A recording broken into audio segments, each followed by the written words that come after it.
السلام. ومن يرد الله أن يهديه يشرح صدره للإسلام، ومن يرد أن يضله يجعل صدره ضيقا حرجا.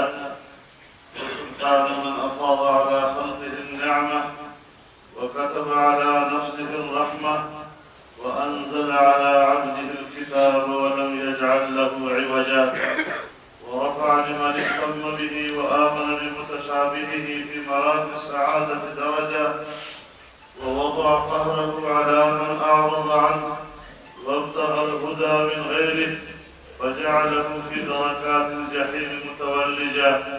فإنه الذكر الحكيم والنبأ العظيم والصراط المستقيم وحبل الله المتين المدين بينه وبين عباده، وعهده الذي من استمسك به فاز ونجا.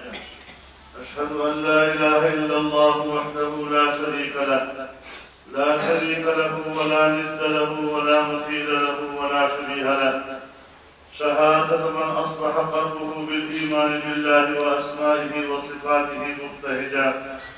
وأشهد أن سيدنا وسندنا ومولانا محمدا عبده ورسوله، خيرته من أمته وأمينه على وحيه وسفيره بينه وبين عباده، أرسله رحمة للعالمين وحجة على العباد أجمعين، فهدى به إلى أقوم الطرق وأوضح السبل، وبصر به من العمى وأرشد به من الغي، أرسله بالحق بشيرا ونذيرا وداعيا إلى الله بإذنه وسراجا منيرا، فبلغ الرسالة وأدى الأمانة ونصح الأمة وجاهد في الله حق جهاده وعبد الله حتى أتاه اليقين، فجزاه الله من أمته أفضل الجزاء، وصلى عليه صلاة تملأ أقطار الأرض والسماء، وسلم تسليما كثيرا كثيرا.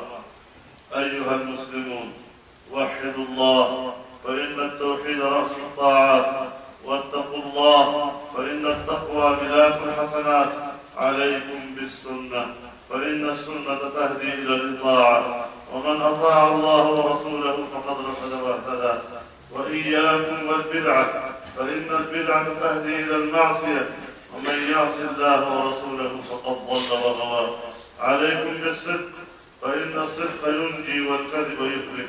وعليكم بالإحسان فإن الله يحب المحسنين.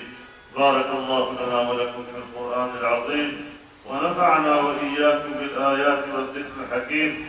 أقول قولي هذا